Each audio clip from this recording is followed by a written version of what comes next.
Yo guys, what's up? It's WarSpirit. Welcome to the second phase of Overwatch Beta. Today I'm kicking off with a new Stage 1 video, this time featuring Mercy, and she's a great place to start for the second phase of episodes since she was one of the heroes which did get some major changes during the Overwatch downtime. So what we can look at in this video is a completely fresh version of Mercy and what I believe to be a much better version of her as well. Mercy is the best single target healer of Overwatch. She is the one full-blown support character of the game with little to no fragging potential on her own. Her time should be spent 100% on supporting her teammates, either healing them up with left click or damage boosting with right click.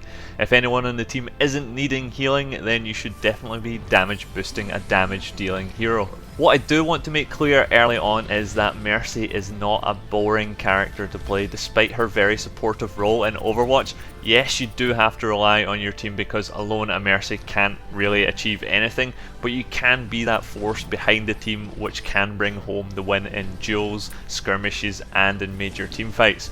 She isn't a character I would play a lot or one that I want to play a lot, but for those few odd games where I'm like, damn, I'm feeling a bit of Mercy right now, I always do have a lot of fun with her. Mercy is fun because for the enemy team, it's their goal to guarantee that kill on you as the support, and that means you've got Pharah's gunning for you from the sky, Genji's flanking hard, attacking from behind with insane mobility, McCree's looking for any poke they can get at range, and Sniper's always seeking for that opportune moment where you falter. You are the hunted in this situation, and the better you are at surviving, the better Mercy player you will be. So Mercy's a squishy hero, and with only 200 HP, her survivability comes from firstly being the only character in the game who self-regenerates health. Other characters can only heal through the use of abilities and by picking up health packs. Secondly, it's her shift ability called Guardian Angel, which allows her to dash towards any allied character, including friendly corpses, within a limited range on a very short cooldown. Commonly referred to as the Pocket Mercy, when in combination with a Pharah player, you'll see her flying around the skies, dashing constantly towards her friendly Pharah, amping damage and healing off any damage taken.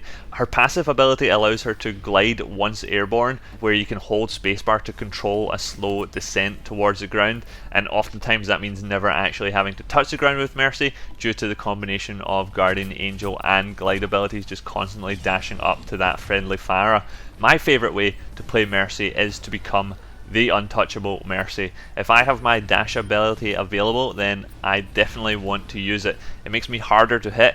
The more unpredictable you can be with it, the better. Dashing towards your front line, amping up their damage output, drawing the fire from the enemy, and then dashing right back to your back line, and then up into the skies. As you'll see in this gameplay here, she excels in this mobility with a nicely spread out defensive setup. It's not to say that she can't do the same on the attacking side, it's just a little bit trickier, I would say. And obviously you're putting yourself more at risk by going into an enemy's defensive setup with Mercy, because you don't want to die, so you don't want to go in on an enemy that's set up waiting for you to make a move. The key success of a team running Mercy comes from her ultimate ability, Resurrect. It has been a controversial ultimate and it has been tweaked a few times by Blizzard, with the major changes actually coming through with the start of this new beta phase. When ready, Mercy's ultimate can resurrect allies who have recently died within a small radius. In its current form, the res triggers immediately upon pressing Q, so even if you die halfway through the resurrect animation, you'll get your teammates back to life. It also didn't used to be a small radius, but I think overall it feels much better now, and it has become a lot less game changing and a lot more balanced. In the first phase of beta, you'd see a team get wiped from the use of multiple opposing ultimates, only to have Mercy resurrect the entire team from a good distance away, and on a lot of maps that was even from within the spawn room if Mercy was one of the first ones to get picked off in the team fight, which is what a team is trying to do, is take out the supports first, and a lot of times it didn't actually work out since Mercy would res the remnants of her team from the spawn room as well. And that's what her ultimate was for in phase 1, was for getting as many teammates res per each ultimate use. With the changes now, the way I'm seeing Mercy's ultimate usage is a lot more focused on the take what reses you can get while staying alive and giving your team a good fighting chance. Her ultimate charges very quickly now since Blizzard added passive regeneration on all ultimate timers, tweaking the rate at which many of them are gained, and meaning Mercy can use hers a lot more freely without having to hold on to it waiting for a team wipe and to get that maximum amount of reses that she can get popping up on her screen.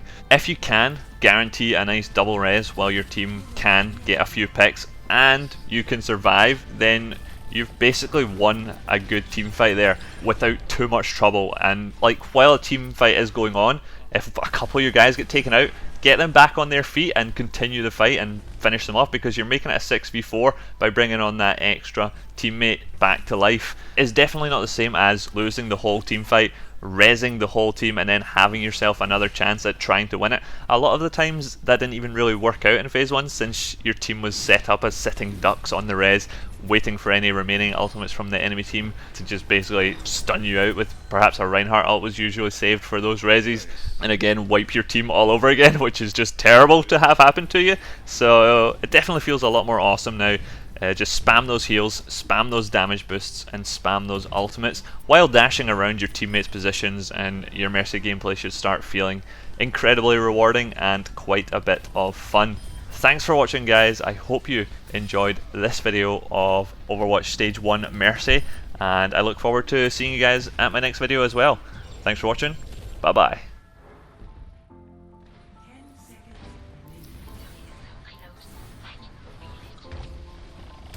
We hold this.